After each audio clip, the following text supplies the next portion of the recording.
Hello, everyone, and welcome to the Your Mark on the World show. I'm your host, Devin Thorpe, and our guest today is Tracy Johnson. She is on the board of Culture City, an autism nonprofit. Tracy has a tremendous background in media. She's a former model, married to Tiki Barber. She's a big deal. I'm excited to have her on the show. Tracy, welcome. We're thrilled to have you. Oh, Devin, thank you so much. I'm equally excited to be here. Well, you're kind. Tracy, tell me about your personal connection to the autism community. So my husband's best friend from childhood, Chris, who still lives in Roanoke, Virginia, it's a Southwest Virginia town that my husband grew up in, son about 4 years ago, Mason, was diagnosed with autism. And in Roanoke, Virginia, there are not a lot of services available for people with autism. So my husband and I were racking our brain on how to help this family through this difficult time. And serendipitously, we were connected with Julian Maha and Michelle Maha from Culture City in their early stages of development. And we just rolled from there. And it's just been a true blessing, a gift of fate. Well, it is. Julian is doing such a good job at Culture City in creating a whole new paradigm for thinking about children with autism, and it's exciting to see the progress he's making. Tell us about this new campaign that you're launching. Is it Love Without Words? Is that what we're calling it? Yes, we're calling it Love Without Words. It's Culture City's first national campaign, so we're extremely excited. It basically, in a nutshell, is going to show how people who are autistic oftentimes cannot verbally express love, but it doesn't mean that they don't feel it and they can't display it in another form. And it just brings into the inclusion that everyone in society also expresses love in different ways without words. So we took a bunch of celebrities, influencers, and major corporations and are showing how they too demonstrate love without using words. So it's a pretty cool campaign. Well, that's really exciting. I'm thrilled to hear it. So why is, I want to just try to understand a little bit more about autism and why it is that communication, at least verbal communication, is difficult. Do you have an understanding around that? Well, there's no clear reasoning for obviously why autism occurs. It's a phenomenon that's growing, and it's exponentially growing. I think it's 1 in 64 children today are diagnosed with autism, which the rate rises significantly every year. So we don't know the exact cause, which is also difficult because we don't know the exact reasoning for why some autistic children are much more severe than others. Some are nonverbal, non-responsive, while others are actually do really well functioning in society. So the great thing about Culture City, I hate to do the shameless plug, but no, that's why you're here, is we're not focused on finding a cure or donating to research. That would be a phenomenal thing if that occurred. But we're focused on creating autism acceptance. We want autists to be accepted into society. We want to find ways to include them in everyday society. It's kind of like the idea of the beeping on the crosswalk for people that are blind. We'd love to find a cure for blind people, but in the meantime, we have to find a way to have them survive and to be included. So, and Love Without Words is all about helping people appreciate that there are ways to express love without words, right? Yes, Love Without Words demonstrates that there are a million different ways to show love. I don't have to just say, I love you to my daughter to show that. I could give her a hug. I could go to the playground with her.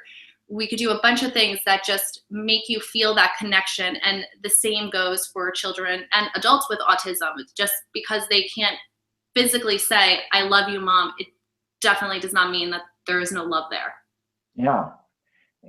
It's I think just a tremendously important insight. And so how will the campaign be rolled out? So we launched yesterday, but we're rolling out slowly. We have a litany of celebrities, anywhere from my husband, Kimberly Guilfoyle, Geraldo Rivera, Roger Clemens, a bunch of huge influencers, to show how they too show love without words in different ways. And we're launching them through their social media on our culturecity.org website. And through there, you can also join the movement, which will give you a direct download to our Love Without Words sign. You could write in how you too show love without words. Submit the photo of yourself to our social media. We will display our favorite ones, and we'll continue to roll out throughout the year all these different celebrities and just regular people, and hopefully create a very big movement. Yeah, it's a brilliant plan, and it's so important to create that acceptance and understanding, isn't it? Because I think so many of us still have a poor understanding of autism, and so this is, I think, a key step forward. What are the key things that you would want people to know about autism? There are numerous things, but the number one being people with autism are still human. Just because they may not be able to speak or because they may be acting differently than you doesn't mean that they don't have feelings. It doesn't mean that they can't show emotion. It doesn't mean that they don't have fun and laugh. They are still just like us, just a little bit different. And we should find ways to incorporate everyone together, because without that, discrimination becomes huge. And there's just so many downsides to not including everyone. Have you seen, I imagine that in the community you collect tragic stories of discrimination, and I hate to focus on it, but maybe just for context, you would share one or two of those experiences that you've heard about.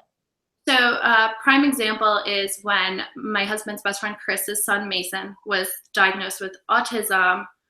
The doctors that diagnosed him said, well, at least he's not retarded. And it just floored everyone in the room that you would even think to say that, to diminish autism in general, but to even use that word as a physician. It just shows that across the scope of citizens, from doctors to construction workers to teachers, there's discrimination in all realms of disabilities. It goes beyond race and religion. It goes into everything. Well, Julian shared with me his recent TED Talk, which was brilliant, and he mentioned the story of taking his autistic son for a haircut. Yeah. And one of the other patrons came running over at one point because his son was not happy with getting a haircut, and grabbed his son right there in the barber shop and scolded him for being upset, and then scolded his wife for not being a good parent. And I find that just shocking beyond words. The poor woman would have been in the hospital if I'd been there. Well, it's shocking on two levels. One, from the perspective of, it doesn't matter if Abram, Julian's son, had autism or not. It's no one else's right to parent someone else's child. And it's shocking on a whole nother spectrum of how ignorant of this woman to run up and just assume a child is poorly behaved. You don't know the context behind any of the situations, regardless if he had autism or not. And the beauty of Culture City, and that's how Culture City was born, is to provide insight into an autist world, so people in society are more aware of what autistic people do, and to not be afraid, to not be offended by them, and to just embrace them. Yeah, well, it is a great work that you're doing to help educate us. What's your vision for the future for people experiencing autism and their families? What do you hope comes of this campaign in the long run? As idealistic as it sounds, I just hope that we can eventually, and I know it's a long journey, to incorporate autistic people in everyday life and show that they're not very different. I want to be able to see autistic children and grow into adults and become working members of society, and not settle for minimal jobs because that's what's expected of them. I would love to see every autistic child that's able get education and go to college and have every opportunity that we as, I don't want to say normal, but able-bodied citizens have. Yeah. Well, great vision. Great vision. Thank you. I want to shift gears just a little bit, Tracy, and take advantage of having you here on the show just to get some personal insights from you. But you live in a world where you are a role model. People look up to you. They admire you. Who do you look up to for inspiration? Where do you go when you're having a rough day in your mind to find that courage to keep going? You know, that's a hard question because there's so many people, but I really, truly look up to, and all politics aside, I don't care if you're Republican or Democrat, New Jersey Senator Cory Booker. I think we're personally friends with him, but I think he's an amazing individual for change. He not only tries to affect his constituents with policy decisions, he actually lives through his constituents. When he was mayor of Newark, he lived in low-income minority neighborhoods. He was evicted from Brick Tower, a drug-ridden, violence-infested apartment complex, because he wanted to see what it was like for the people he wanted to impact the most change for. He voluntarily lived for, I think, a week or two on whatever income food stamps or the SNAP program would give him, to see what it was like primarily for low-income mothers to create healthy meals for their kids, because it's such a huge, obesity is a huge epidemic in this country, and he truly wants to know what it's like to need that change, which is so vastly different from the majority of people who simply will write a check and send it in the mail to something. That really is an inspiring example of someone being a great role model for you. It really is. That's great. It's fantastic.